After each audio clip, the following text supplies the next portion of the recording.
Friends, ఈ వీడియోలో మనము how do you remove A specific event listener from an element ఈ క్వశ్చన్ డిస్కస్ చేద్దాము. ఇది కూడా చాలా ఇంపార్టెంట్ క్వశ్చన్ అనమాట.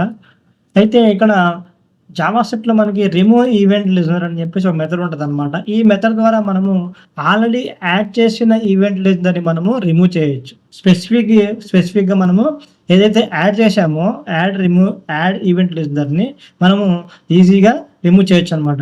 అయితే ఇక్కడ ఎగ్జాంపుల్ చూసినట్టయితే నేను ఒక బటన్ తీసుకున్నాను. దానికి మై బటన్ అని ఐడీ తీసుకున్నాను. ఇక్కడ ఫంక్షన్ రాశాను. సే హెలో అని చెప్పేసి ఇక్కడ ఆ ఫంక్షన్ ఏం చేస్తుంది, అలర్ట్ చేస్తుందనమాట. అంటే అలర్ట్ బాక్స్‌ని మనం కాల్ చేస్తున్నాం ఫంక్షన్ కాల్ అయినప్పుడు అనమాట. హెలో క్లిక్డ్ అని చెప్పేసి. ఇక్కడ ఒక బీటీఎన్ అని చెప్పేసి ఒక వేరియబుల్ తీసుకొని దానికి డాక్యుమెంట్ డాట్ ఎలిమెంట్ ఐడీ ద్వారా ఆ బటన్‌ని నేను ఈ బీటీఎన్‌లోకి అసైన్ చేస్తున్నాను అనమాట. ఇప్పుడు ఈ BTN dot add event listener అని చెప్పేసి క్లిక్ ఈవెంట్ రాశాను. ఇక్కడ క్లిక్ ఈవెంట్‌లో సే హెలో అని చెప్పేసి ఈ ఫంక్షన్‌ని కాల్ చేస్తున్నాను. ఇక్కడ ఈ యొక్క యాడ్ ఈవెంట్ లిజనర్ రాసేసి నేను క్లిక్ ఈవెంట్‌లో ఏం చేస్తున్నాను, ఈ సే హెలో అనే ఈ ఫంక్షన్‌ను కాల్ చేస్తున్నాను.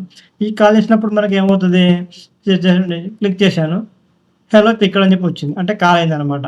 అంటే యాడ్ ఈవెంట్ లిజనర్ అనేది ఇక్కడ మనకి వర్క్ అయింది. ఇప్పుడు నేను ఏం చేస్తున్నాను, ఆ యాడ్ ఈవెంట్ లిజనర్‌ని ఇక్కడ రిమూవ్ చేస్తున్నాను. రిమూవ్ ఈవెంట్ లిజనర్ అని చెప్పేసి అదే క్లిక్‌లో మనము సేమ్ రిఫరెన్స్ అనమాట. సేమ్ రిఫరెన్స్‌లో రాస్తేనే అది వర్క్ అవుతుంది. లేకపోతే వర్క్ అవ్వదు.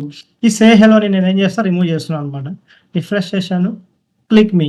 ఎంత క్లిక్ చేసినా సరే మనకు ఆ ఈవెంట్ అనేది అలర్ట్ బాక్స్ అనేది రాదనమాట. ఎందువల్ల అంటే మనం ఇక్కడ యాడ్ చేసిన ఈవెంట్ లిజనర్‌ని ఇక్కడ రిమూవ్ ఈవెంట్ లిజనర్ మెథడ్ ద్వారా మనం రిమూవ్ చేశాము. ఇది add event listener and remove event listener అనమాట.